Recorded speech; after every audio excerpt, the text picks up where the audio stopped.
Hoy, alis ka nga dyan. Parking area yan. Bakit kasi dyan mo pa naisipang magwalis? Mariing sigaw ni Yvonne. Sa pagkakataon na yon, biglang natanggal ang hood ng babae at tinapunan ng tingin si Yvonne. Doon na napagtanto ng tatlong magkukumari ang pagkakakailanlan nito. Mariana? Ikaw ba yan? Wow, wala ka pa rin pinagbago. Losyang ka pa rin tignan. At minana mo pa atang trabaho ng nanay mo. Mangungutya ni Ami. Tama ka dyan, Mari. Dumaan ng ilang taon, and it's still the same Mariana back in high school. Dagdag ni Suzanne, na natiling tahimik ang kaklase nila. Umiiwas na kasi itong patulan ng mababaeng katulad nila. So what are you waiting for? Get out of the way. Wika ni Yvonne. Ma'am Mariana, pasok na po kayo sa loob. Nakahanda na po ang breakfast nyo, as you requested. Tawag ng kanyang sekretarya. Si Mariana ang solo may-ari ng spa? Itong umikot sa isip ng tatlong maldita habang nakatingin sa kanila. Kung bago ka pa lang sa channel neto, ibang kwento ni Ate Jane, istorya mo, ikwento mo. Huwag kalimutang pindutin ang notification bell at subscribe po. Anak ng isang metro aide si Mariana. Ang kanyang itay naman ay isang kargador sa palengke.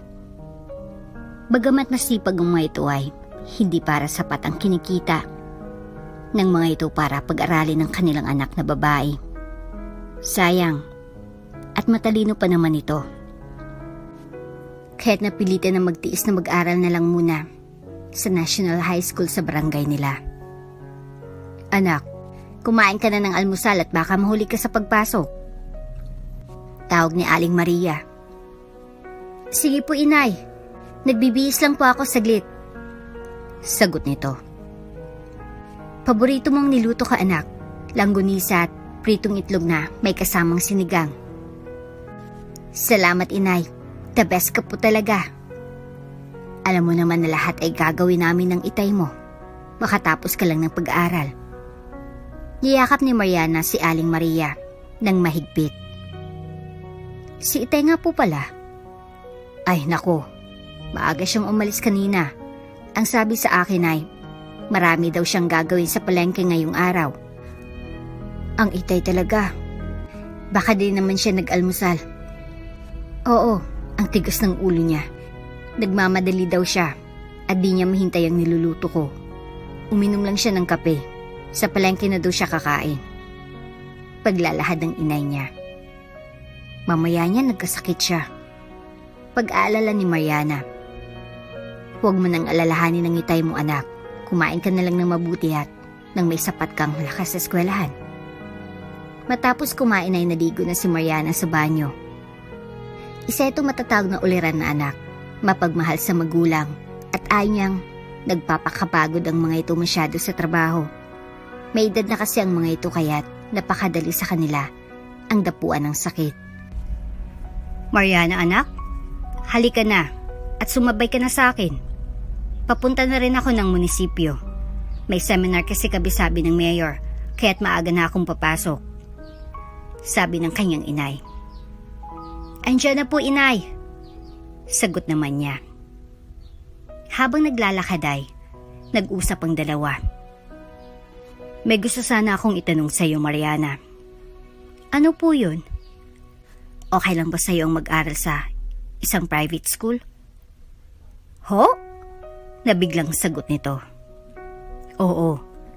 Sabihin nating may kakilala ako na handa kang bigyan ng scholarship. Papayag ka ba? Natigilan siya sa ipinahayag ng kanyang inay.